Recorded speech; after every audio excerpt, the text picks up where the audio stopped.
Olá pessoal, tudo bom? Vamos iniciar então mais uma aula. Agora a gente vai fazer o estudo da Lei Complementar Municipal número 9 de 2003, tá? Ela fala aí sobre ele é o Código de Obras aí do município de Campinas, tá? Essa lei ela é bem importante, ela aparece duas vezes no nosso edital.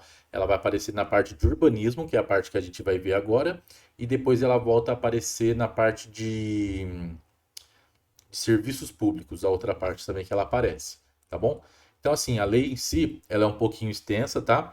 Mas a gente vai fazer juntos a leitura dela, o estudo dela, e depois a gente parte para a parte de exercícios comentados para solidificar o conhecimento, tá bom? Então, vamos iniciar.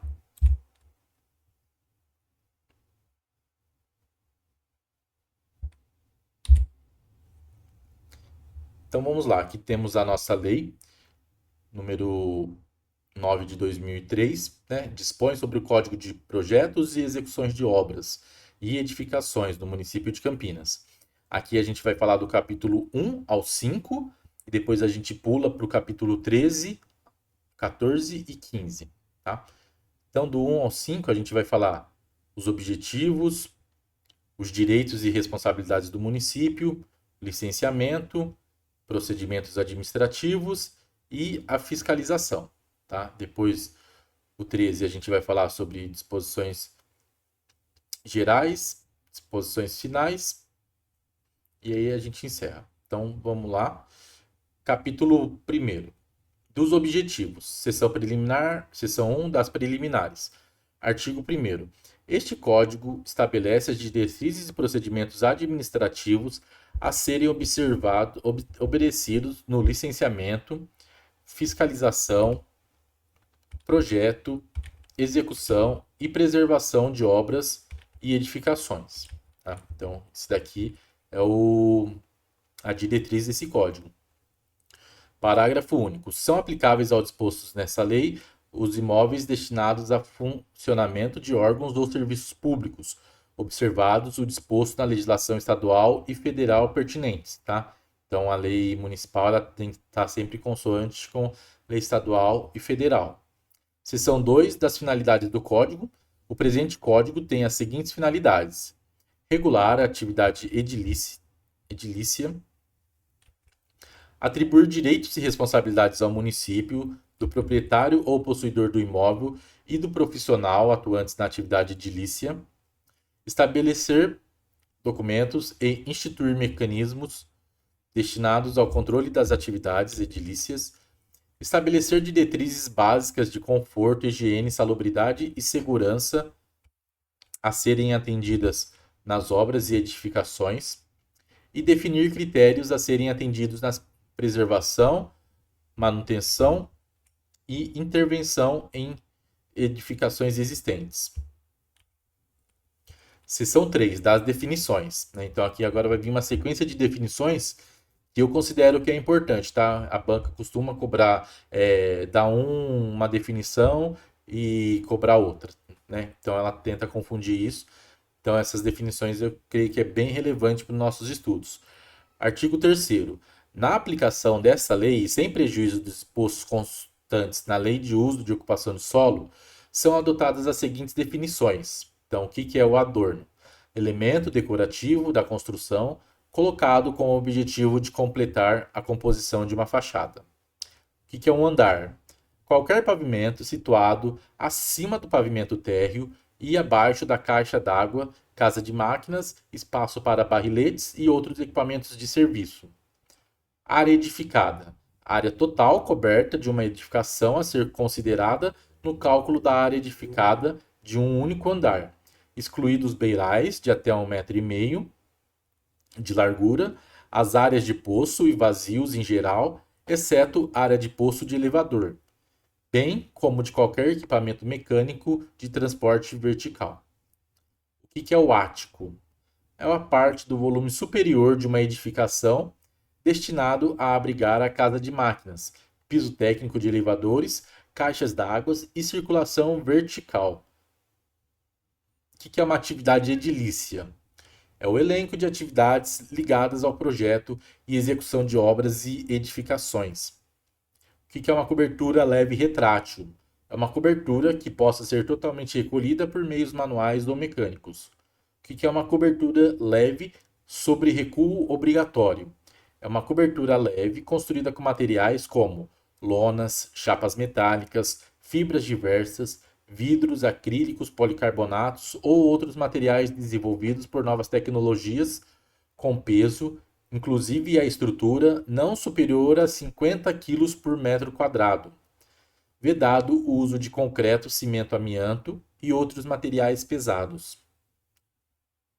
Então, ó, já pensou se na prova pergunta qual que é o peso suportado por uma cobertura leve sobre um recuo obrigatório, né?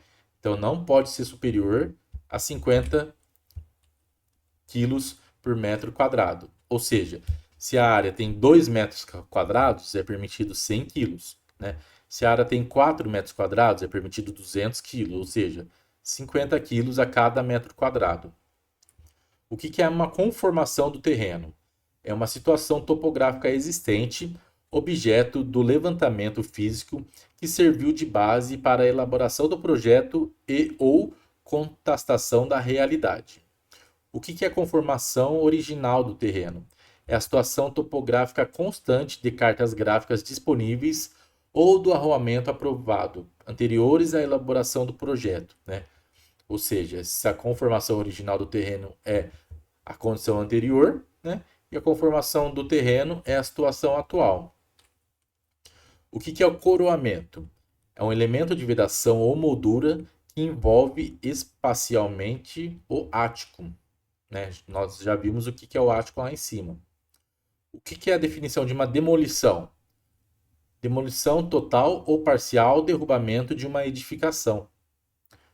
O que é edificação? Eu acho que esses daqui podem ser cobrados. Ó, tá vendo que são uma sequência de definições de edificação, né?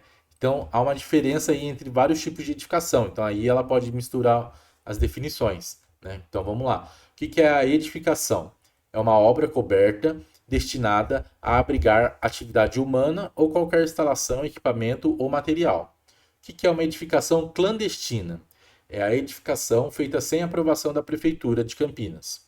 O que é uma edificação irregular? É uma edificação executada em desconformidade com o plano que foi aprovado.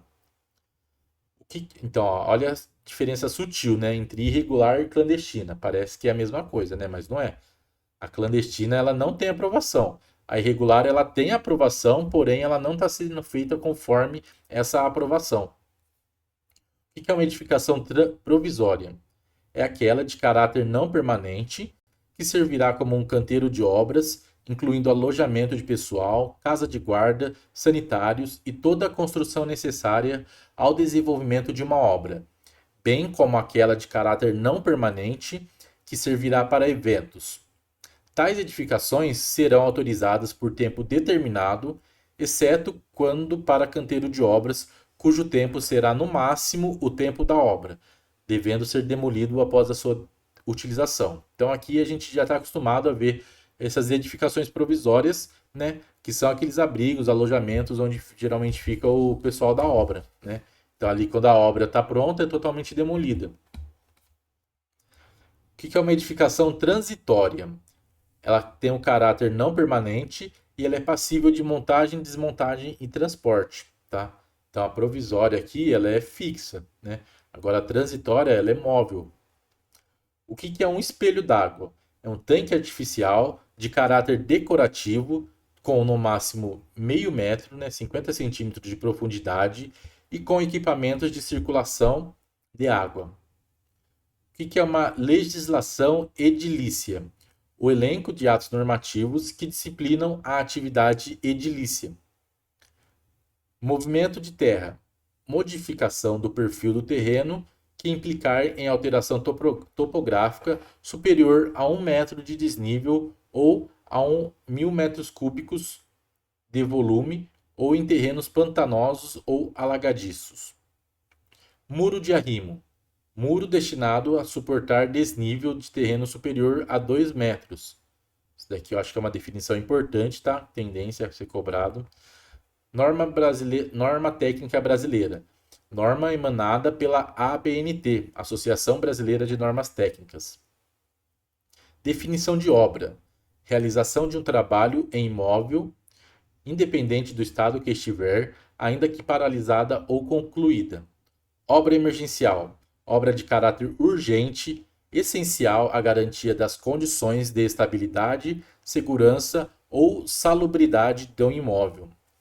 Passadiço: é uma cobertura de tecido ou material plástico sustentado por estruturas metálicas apoiadas sobre pilares que servirão para proteger os pedestres nas entradas das edificações.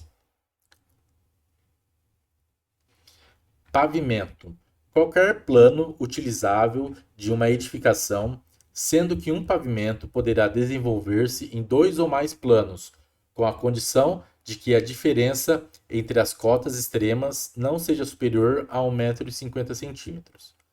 Pavimento térreo: é aquele definido pelo projeto para cada edificação isoladamente, respeitando-se a diferença de 1,50 m acima e 1 m abaixo do nível mediano do terreno natural na linha de projeção horizontal da fachada da edificação considerada. Letra A: quando os blocos das edificações tiverem seus pavimentos térreos em um só plano de entrada ou com uma diferença de cota de 1,5 m, a referência de nível será a linha da fachada do conjunto. B. No caso de unidades residenciais ou comerciais colocadas nos subsolos, essas serão computadas no coeficiente de aproveitamento para efeito de cálculo da área de construção pavimentada. Letra C. O pavimento térreo poderá ser desenvolvido em vários planos, desde que sempre permaneçam entre as cotas mais de 1,5 m e menos de 1 m em relação ao terreno natural no ponto considerado, e nenhum ponto de edificação tem altura superior a 8 metros, distante menos de 3 metros da divisa, quando a LUOS exigir afastamentos obrigatórios. A LUOS é a Lei de Utilização do Solo, Lei Urbana de Lei de Uso Lei de Uso e Ocupação do Solo. É isso que é a LUOS, né? E quando a LUOS exigir os afastamentos obrigatórios, né? Que é uma outra lei. Letra D. Será permitido o movimento de terra ou a colocação de subsolos necessários para colocar o térreo no nível do logradouro público de acesso à edificação. O que é a peça descritiva? É um texto descritivo de elementos ou serviços para a compreensão de uma obra, compreendendo especificação de componentes a serem utilizados e índices de desempenho a serem obtidos como memoriais e laudos. O que é a peça gráfica? É a representação gráfica dos elementos para a compreensão de um projeto ou obra. Pérgola: um elemento vazado, horizontal ou inclinado de caráter decorativo com superfície vazada superior a 80% e nervuras com altura inferior a 60 centímetros. Piscina: é um tanque artificial destinado à natação ou à recreação. Porão: pavimento inferior ao pavimento térreo, resultante de desnível do terreno com até 1,80 m de pé direito, usado apenas como depósito em residências. Não será computado como área construída, porém deverá estar dentro dos 25% de que se trata a Lei de Uso e Ocupação do Solo. No caso de galerias de manutenção, para acesso à viela sanitária, será permitida com o pé direito superior a 2 metros, desde que autorizado pela Sanasa. Neste caso, não será computado na área construída. O que é uma reconstrução? É uma obra destinada à recuperação e recomposição de uma edificação, motivada pela ocorrência de incêndio ou de outro sinistro fortuito, mantendo-se as características anteriores. O que é uma reforma? Então, olha aqui, ó, isso daqui também tem grande tendência a cair. Ó. Reconstrução, reforma, reforma pequena, reparo, restauro e restauração. né? Tá vendo que são todos itens muito similares? Se você for parar para fazer uma definição desses itens, é difícil sem você conhecer, né? Então vamos falar aqui da definição de cada um deles. Então falamos da reconstrução, né? E a reforma. Reforma é uma obra que implicar em modificações com ou sem alteração do uso de área edificada, estrutura, compartimentação vertical e volumétrica, tá? Então ela pode ter alteração na sua forma de uso, né? Ela pode ser residencial, passar para uma comercial, então vai ser uma reforma. Ela pode ter uma alteração da sua área edificada, né? De 100 para 200 metros de área construída, tá? Uma reforma pequena. Reforma com ou sem mudança de uso, na qual não haja supressão ou acréscimo da área, tá? Então, ó, quando não tiver alteração da área, vai ser uma definição de reforma pequena. Quando tiver uma alteração da área, vai ser uma reforma. E o reparo? Reparo é uma obra destinada à manutenção de um edifício, sem implicar em mudança de uso, acréscimo ou supressão de área, alteração de estrutura, de compartimentação horizontal ou vertical, de volumetria dos espaços destinados à circulação, iluminação ou ventilação, né? Então, o reparo é uma obra bem simples, bem simplificada, tá? E o que é o restauro e a restauração?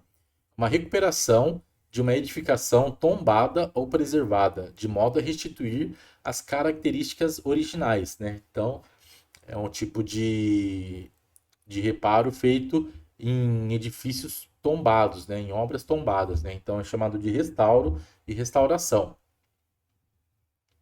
Definição de sobreloja ou mezanino. Pavimento intermediário situado entre o pavimento térreo e o primeiro andar da edificação. Sótão.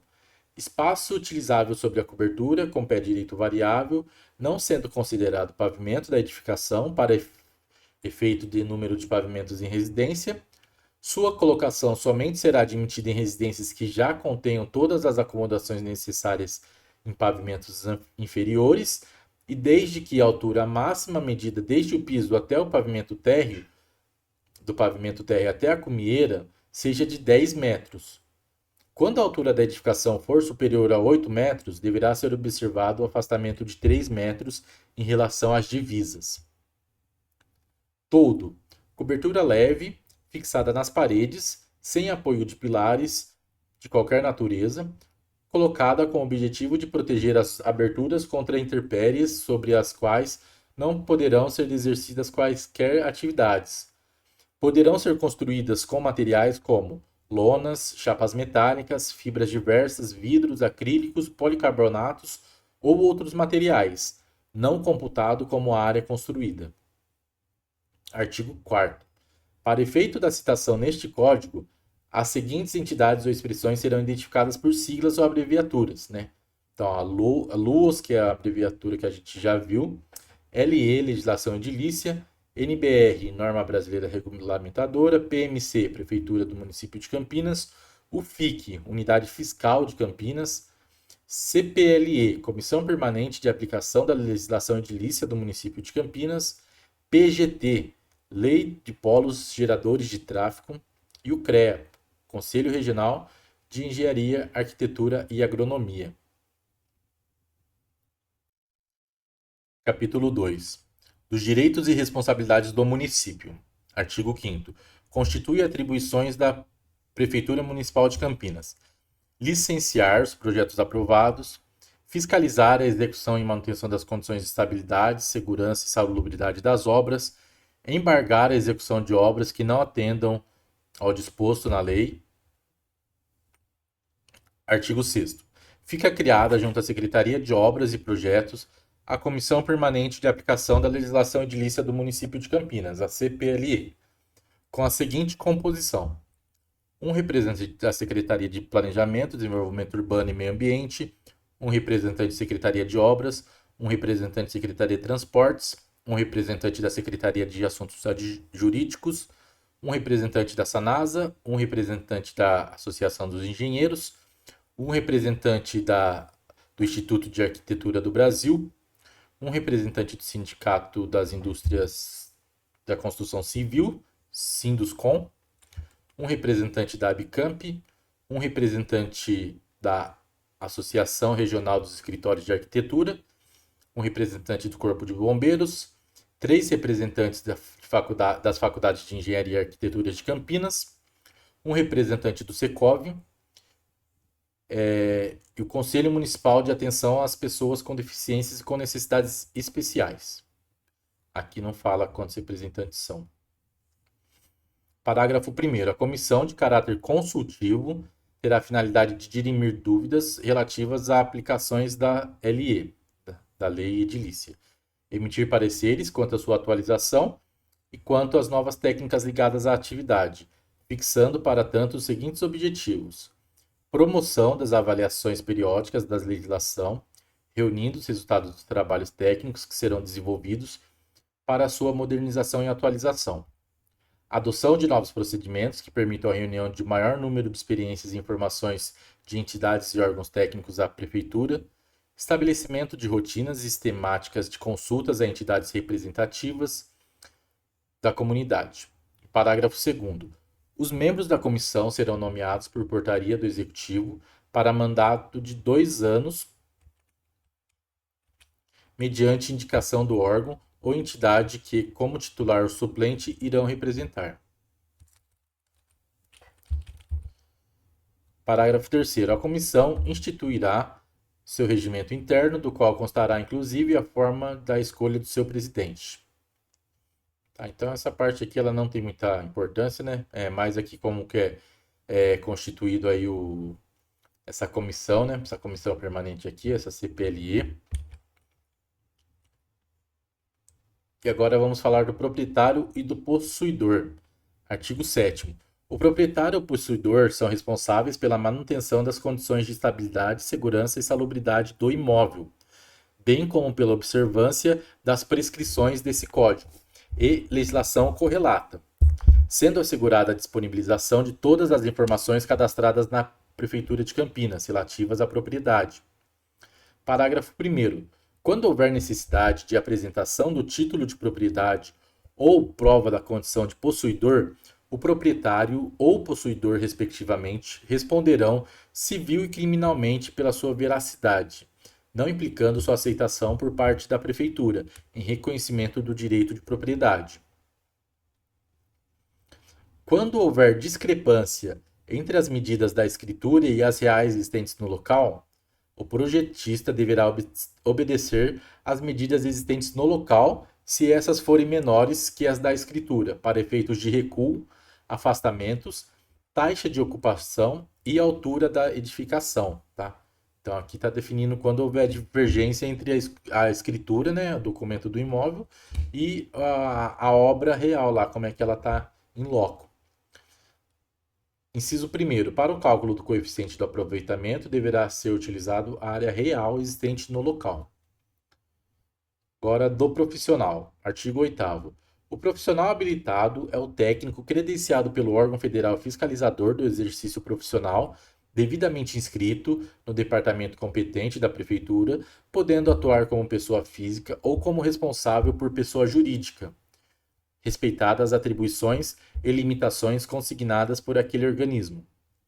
É obrigatória a assistência de profissional habilitado na elaboração de projetos, na execução e na implantação de obras, sempre que assim exigir a legislação federal relativa ao exercício profissional, ou a critério da Prefeitura, sempre que esta entender conveniente tal assistência, ainda que a legislação federal não o exija.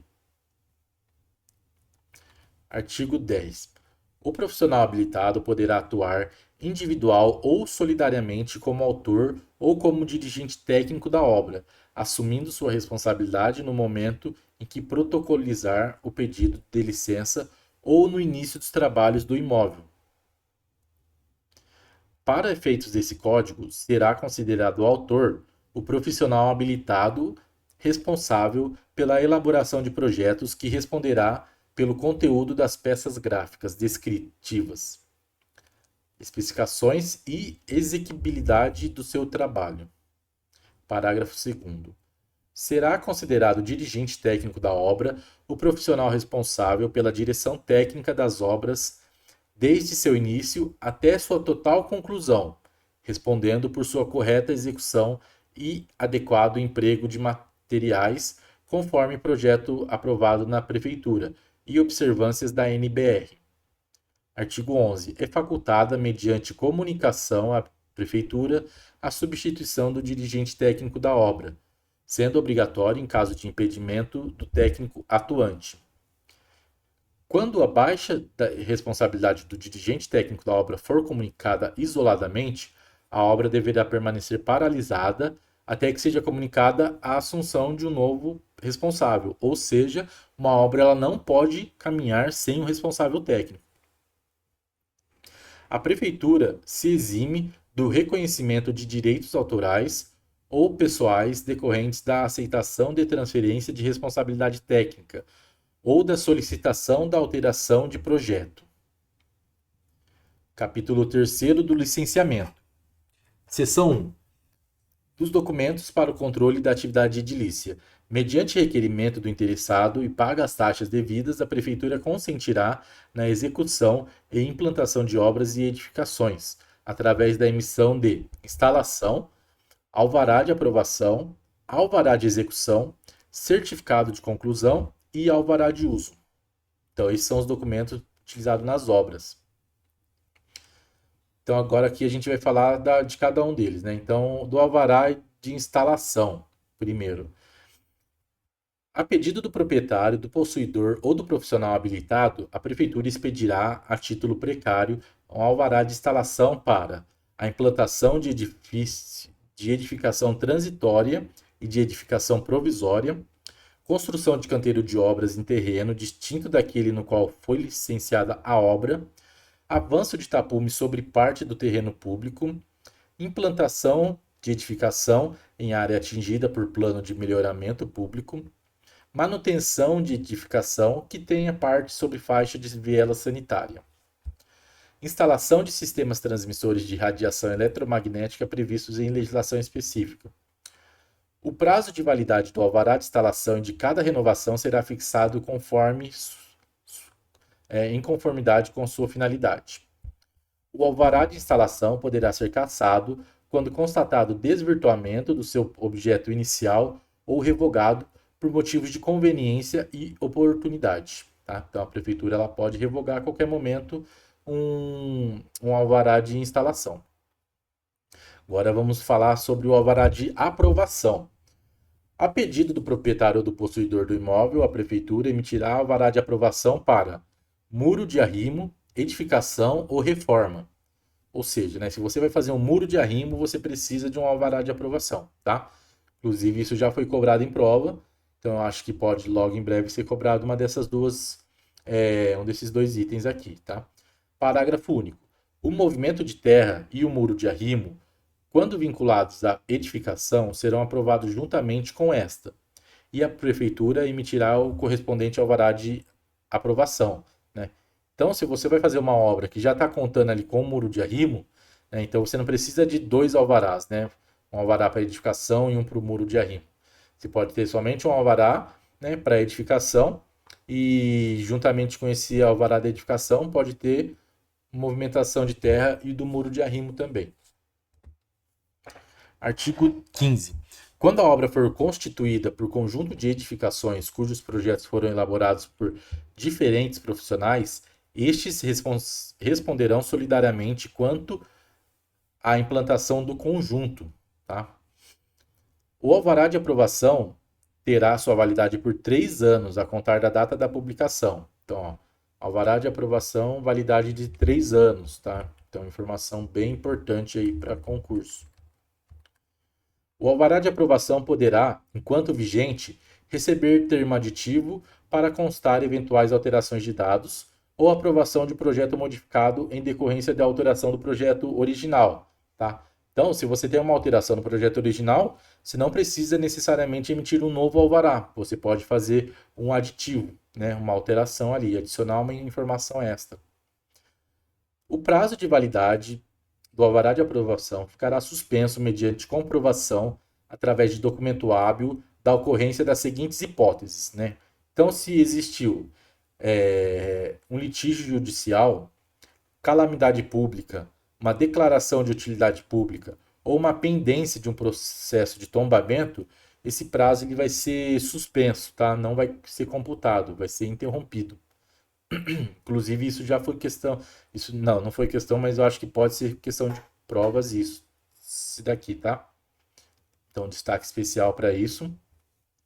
Artigo 19. O alvará de aprovação ele poderá ser cassado, mesmo durante a sua vigência, juntamente com o alvará de execução, em caso de desvirtuamento da licença concedida, ou ele pode ser anulado em caso de ilegalidade da sua expedição, não cabendo ao proprietário quaisquer indenizações, tá? Então, ó, aqui há duas condições, né? Ele pode ser cassado, né? Quando houver um desvirtuamento do que ele foi concedido, ou ele pode ser anulado, né? Aí em caso de uma ilegalidade, né? Então aí no caso de ilegalidade, a gente está falando tá contrariando algo na lei, tá? Então ele será anulado. Se ele estiver contrariando alguma coisa do projeto, né? Ele é um desvirtuamento da licença que ele foi concedida, então ele será cassado. Parágrafo único. A cassação e a anulação serão formalizadas mediante ato do diretor do departamento responsável pela sua expedição ou pelo secretário da respectiva área. Aprovado o projeto modificativo e sendo deferido o pedido de novo alvará de aprovação, os prazos serão contados a partir do deferimento do novo pedido, né? Então, se passou lá os 3 anos, você precisa de mais prazo. Então, ali você vai fazer um novo pedido e vai começar a computar novamente um novo período de 3 anos. Então, agora aqui do alvará de execução, né? A pedido do proprietário do imóvel, a prefeitura emitirá um alvará de execução indispensável para, então, primeiro caso, muro de arrimo, edificação, demolição, reforma, reconstrução e piscinas. Olha só, para fazer uma piscina você precisa de um alvará de execução, tá? A movimentação de terra ou muro de arrimo vinculado à edificação ou à reforma, bem como a demolição vinculada à edificação, serão licenciadas pelo alvará de aprovação da obra principal. Quando mais de 2 blocos de edifícios forem aprovados em conjunto, o alvará de execução poderá, a pedido do interessado, ser concedido para cada edifício separadamente, tá? Então tem essa opção também. Artigo 22. O alvará de execução poderá ser requerido concomitantemente ao alvará de aprovação, sendo, nesse caso, estabelecido prazo de validade somente para o último. O alvará de execução terá validade de 2 anos a contar da data da publicação do despacho do deferimento do pedido. Então, ó, o prazo é diferente aqui, tá? Lá a gente viu o prazo de 3 anos, aqui é de 2 anos. O alvará de execução será renovado a pedido do interessado por uma única vez, por idêntico período. A contagem do prazo do alvará de execução ficará suspensa mediante comprovação através do documento hábil da ocorrência das hipóteses a seguir. Então, aqui, mesma coisa que a gente viu lá em cima, né? Existência de litígio, calamidade pública, declaração de utilidade pública ou pendência de processo de tombamento. A contagem do prazo do alvará ficará igualmente suspensa durante o período de exame e aprovação do projeto modificativo. Aprovado o projeto modificativo, sendo deferido o pedido de novo alvará, os prazos serão contados a partir do deferimento do novo pedido. O alvará de execução, enquanto vigente, poderá ser cassado ou anulado pelos mesmos motivos e na forma estabelecida no artigo 19 do certificado de conclusão.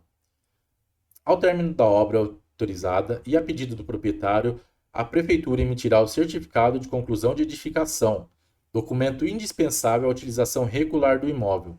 O pedido será instruído com declaração do dirigente técnico de que a execução se deu de conformidade com o projeto aprovado. Nos edifícios comerciais poderão ser dispensados os acabamentos internos que serão exigidos por ocasião do alvará de uso, uma vez que esses acabamentos serão diferentes para diferentes usos.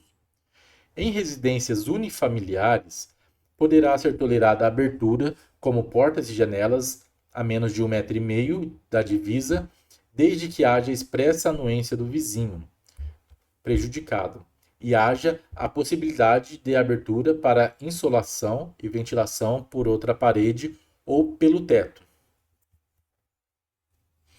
Artigo 28.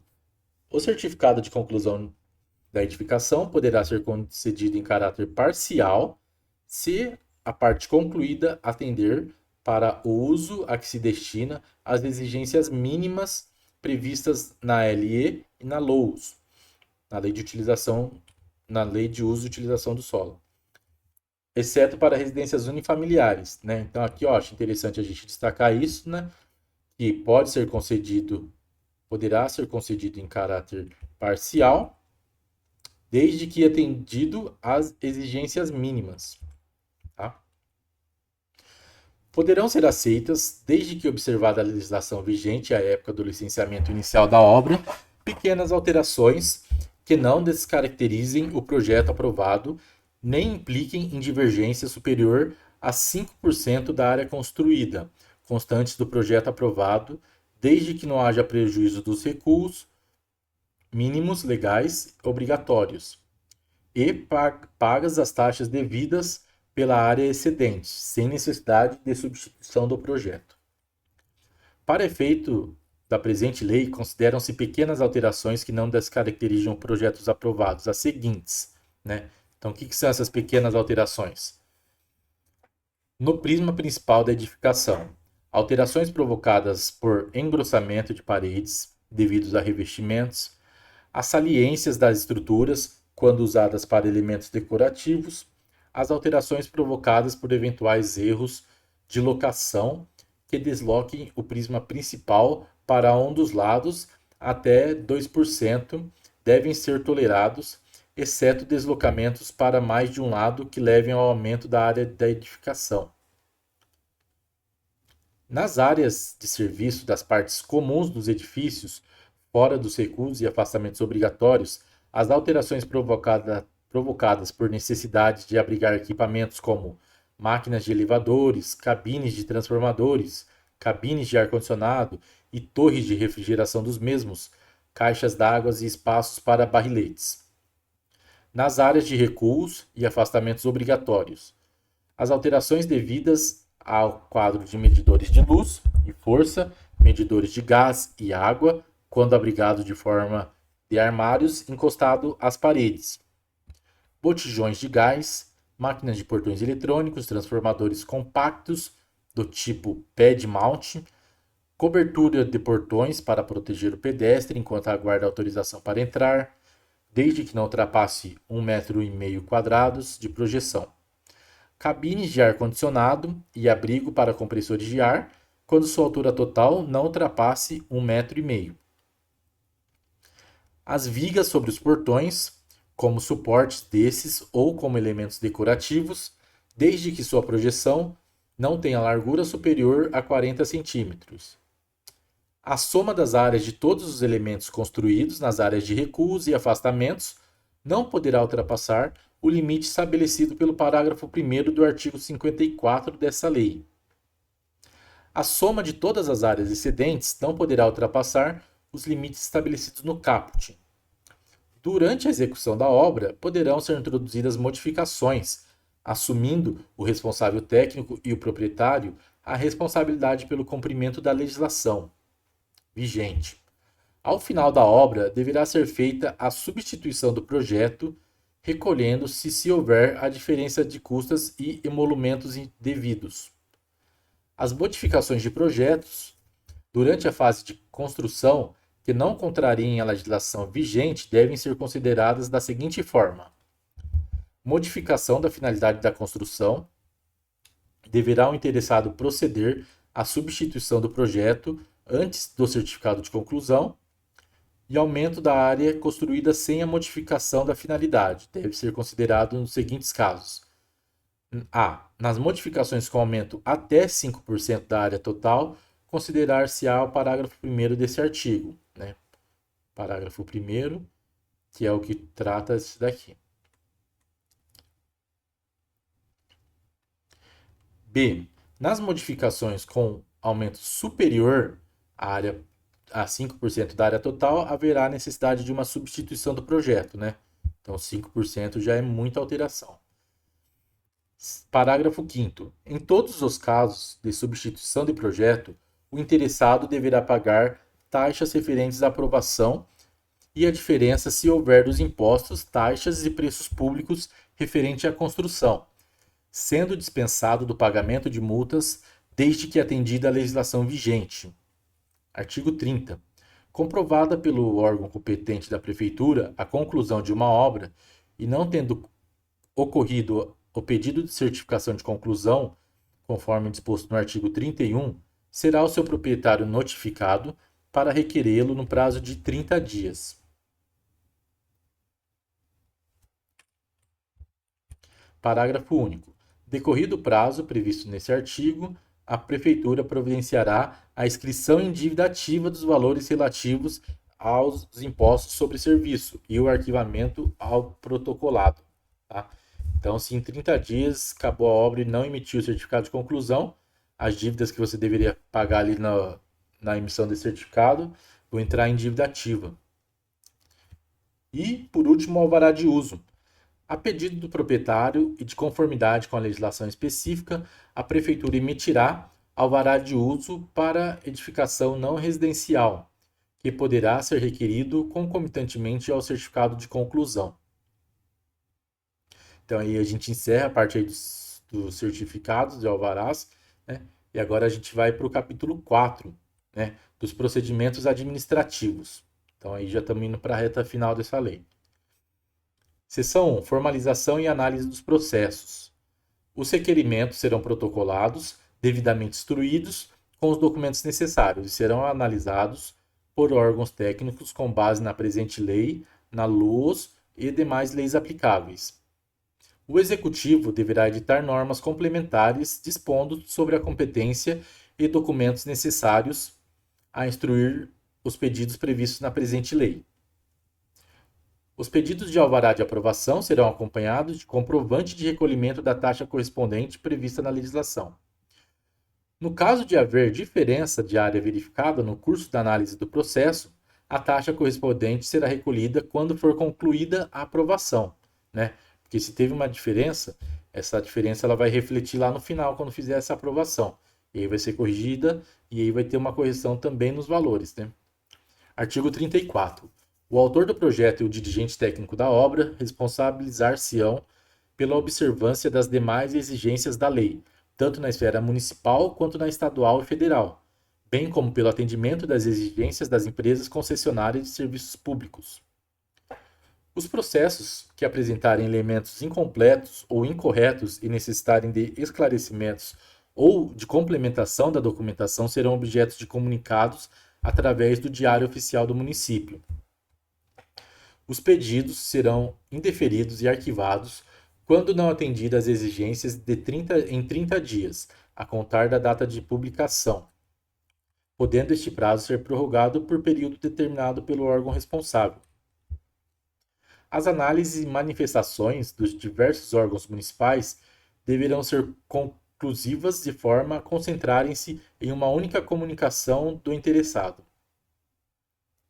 Na análise dos cálculos das áreas apresentadas, serão toleradas diferenças iguais ou inferiores a 0,5%. Emitida a comunicação, a análise a seguir se aterá exclusivamente ao que foi solicitado, mesmo que a continuação da análise venha a ser feita por outro profissional, a menos que tenha havido modificação do projeto original, ou que tenha sido constatado engano no comunicado, superiores às tolerâncias estabelecidas neste Código, referente a um dos seguintes itens: zoneamento, quadra de áreas, taxa de ocupação, índice de aproveitamento, recuos e afastamentos, ou altura e número de pavimentos. Artigo 36. Não atendidas as exigências do comunicado, o processo será encaminhado para julgamento final a cargo do profissional que realizou a análise, ou de quem o esteja substituindo. O despacho de indeferimento deve ser motivado com as indicações dos dispositivos legais contrariados. Da decisão que indeferir o pedido, caberá recurso para o coordenador, diretor e, em última instância, para o secretário municipal de Obras e Projetos. Parágrafo único. O prazo para os recursos previstos no caput será de 15 dias. Então, ó, aqui bem importante, ó, prazo para recurso, 15 dias, a contar da data da publicação do despacho de indeferimento no Diário Oficial. Na análise dos cálculos das áreas apresentadas, serão toleradas diferenças iguais ou inferiores a 1% para áreas até 100 metros quadrados e 0,5% para áreas superiores a isso. Tá? Então, aí eles fazem uma proporção, né? Seção 2. Dos prazos para despachos e retiradas de documentos. O prazo para despacho final de liberação de alvará ou de indeferimento do pedido não poderá exceder um mês após atendimento integral das exigências, inclusive para decisão sobre recurso, salvo os pedidos de certificado de conclusão de obra, cujo prazo de solução não poderá exceder a 10 dias. O curso desse prazo ficará suspenso durante a pendência do atendimento pelo requerente de exigências feitas em comunique-se.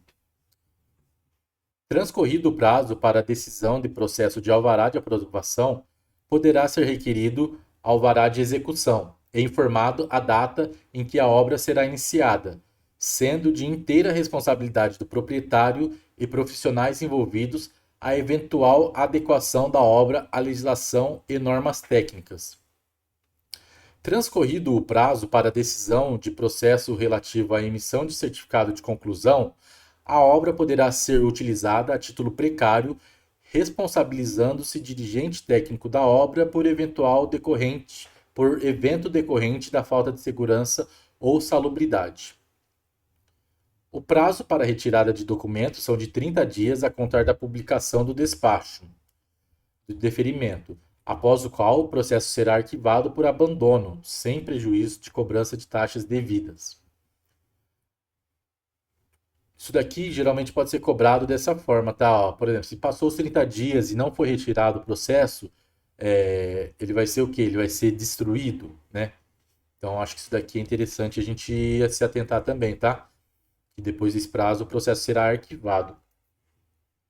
Arquivado o processo, o documento inicialmente requerido poderá ser retirado, mantendo-se para efeito de sua validade a contagem de tempo a partir da data de publicação do despacho de deferimento do pedido inicial. Disposições gerais. Os prazos constantes do presente capítulo poderão ser prorrogados uma única vez por igual período, a critério do responsável pelo procedimento administrativo devidamente justificado. Capítulo 5 da fiscalização. Seção 1 da verificação da regularidade da obra.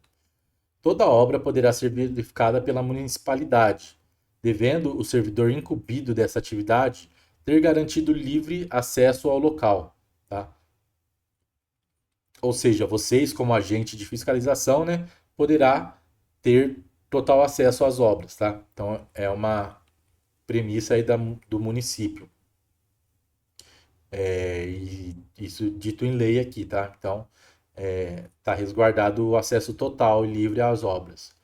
Observado o disposto no artigo 29 deste Código, constatada irregularidade na execução da obra pela inexistência dos documentos necessários ou pela execução em desacordo com o projeto aprovado ou pelo não atendimento de qualquer das disposições desse Código e demais leis aplicáveis, o proprietário e o dirigente técnico de obra serão intimados e autuados nos termos deste Código e legislação vigente. Verificada a irregularidade, será determinado o embargo da obra e a intimação para saneamento de irregularidades, com prazo para atendimento não superior a 30 dias. Tá? Então, verificada uma irregularidade, tem um prazo aí para saneamento das irregularidades de 30 dias. Neste período, poderá ser intimado, se for o caso,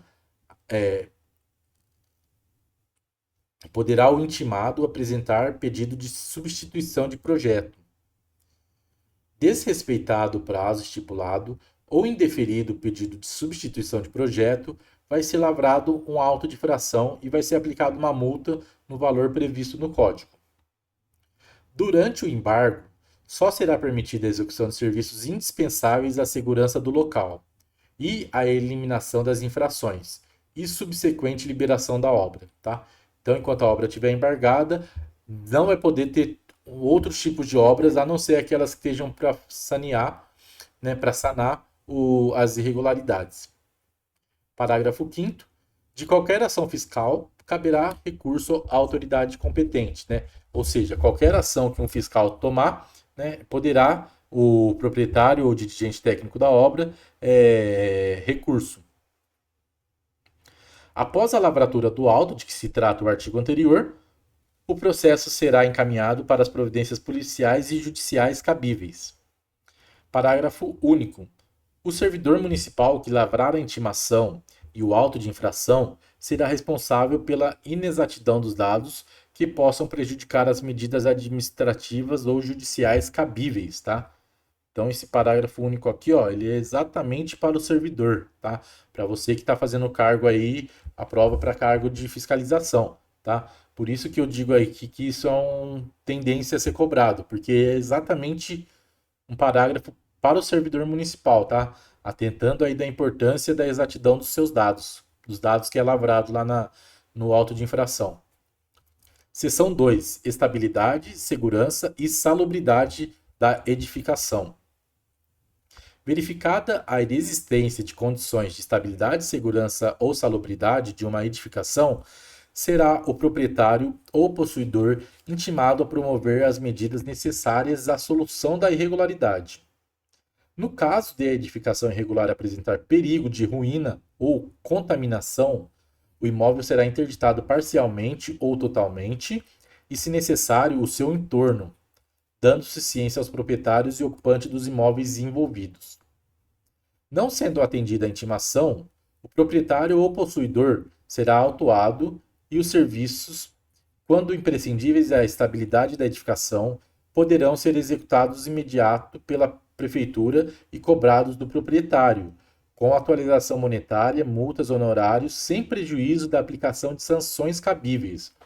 Olha só, né? A prefeitura ela pode até dar continuidade à obra que foi interrompida, né? Mas aí, no caso assim, de quando o proprietário é intimado, não responde à intimação e há um perigo aí de ruína, né? De desabamento, alguma coisa do tipo. Porém, vai ser cobrado do proprietário depois de tudo aquilo lá, né? Com correção, multas, honorários e sanções. Então, aqui, ó, já nos finalmente, parágrafo 2º. O atendimento da intimação não desobriga o proprietário ou possuidor do cumprimento das formalidades necessárias à regularização da obra ou serviço, sobre pena das sanções cabíveis. Parágrafo 3º. O não cumprimento da intimação para a regularização necessária ou interdição implicará na responsabilidade exclusiva do intimado, eximindo a prefeitura de responsabilidade pelos danos ocorrentes de possível sinistro, né? Então imagina lá, se houve lá a prefeitura avisou e o proprietário não interviu, de repente um imóvel cai em cima de outro, responsabilidade do proprietário, né? A prefeitura avisou, né? Então a prefeitura não pode ser penalizada por isso. Artigo 47. O proprietário ou possuidor de imóvel que apresente perigo de ruína, independentemente de intimação e assistido por profissional habilitado, poderá dar início imediato à obra de emergência, comunicando por escrito à prefeitura, justificando e informando a natureza dos serviços a serem executados. Comunicada a execução dos serviços, a prefeitura verificará a necessidade de execução de obras emergenciais. Excetuam-se do estabelecido no caput deste artigo os imóveis tombados, indicados para preservação ou em processo de tombamento, os quais deverão obter autorização do órgão competente antes de qualquer reforma. Tá? Então agora aqui a gente vai para os dois últimos capítulos finais. Tá? Capítulo 13, das disposições gerais. A construção da moradia econômica poderá gozar de fornecimento de projeto de arquitetura e assistência à obra através de órgão competente da administração. Os prazos fixados nesse código são expressos em dias corridos, contando a partir do primeiro dia útil após o evento original, até o seu dia final, inclusive. Não havendo expediente neste dia, prorroga-se automaticamente o termo final para o dia útil imediatamente posterior. Capítulo 14 das disposições finais integra este código as leis que dispuserem sobre águas pluviais e vielas, muros e alambrados e similares, limpeza, conservação e passeio público em terrenos de propriedade particular, instalação de sistema de transmissão de rádio, telefonia, televisão, telecomunicação em geral, execução de obras e horário facultativo e especial, rebaixamento de guias, publicidade, alvará de uso, legislação pertinente à construção civil, né? Então são outras legislações que também integram esse código de leis, né? Que um completa o outro. Artigo 82. Para as demais infrações não referenciadas no capítulo 7º, seção 1 desta lei, será aplicada a multa no valor de 100 fix para cada infração e incidirá a cada constatação, independente de intimação. Essa lei entra em vigor a partir da data da sua publicação. Tá? Então, aqui a gente finaliza. Tá? Apesar de que no edital fala lá que até a lei da 13 a 15, na lei completa não tem capítulo 15, tá? Ele acaba aqui no capítulo 14 mesmo. Então, agora a gente encerrou aí a parte teórica, né? Então agora vamos dar um respiro e vamos para as questões comentadas. Vamos lá então fazer as correções comentadas aqui, né? Fazer alguns exercíciozinhos aqui para solidificar o conhecimento. Então aqui, ó, primeira questão. Aqui um pouquinho zoom para caber aqui inteiro. Aí. De acordo com a lei municipal, a pedido do proprietário do imóvel, a Prefeitura Municipal de Campinas emitirá alvará de aprovação para manutenção de edifício que tenha parte sobre faixa de viela sanitária? Não, né? A gente não foi isso que a gente viu. Implantação de edificação transitória com validade de 5 anos, contar da data de publicação. Nossa, a gente não viu nada com data de 5 anos, né? C. Avanço de tapumes sobre parte do passeio público com validade de 2 anos. Também não, né?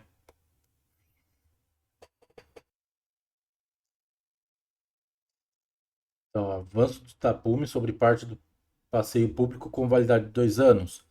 Também não, né? Ó, esses três aqui, manutenção de edificação, implantação de edificação transitória, avanço de tapumes, eles são. Aqui vai solicitar o alvará de. Deixa eu anotar aqui, ó. Alvará de instalação, tá? Esses três aqui. A letra D. Construção de piscinas com validade de 1 ano a contar da data de publicação de seu deferimento. Também não é, tá? Aqui, construção de piscina, a gente vai precisar do alvará de execução.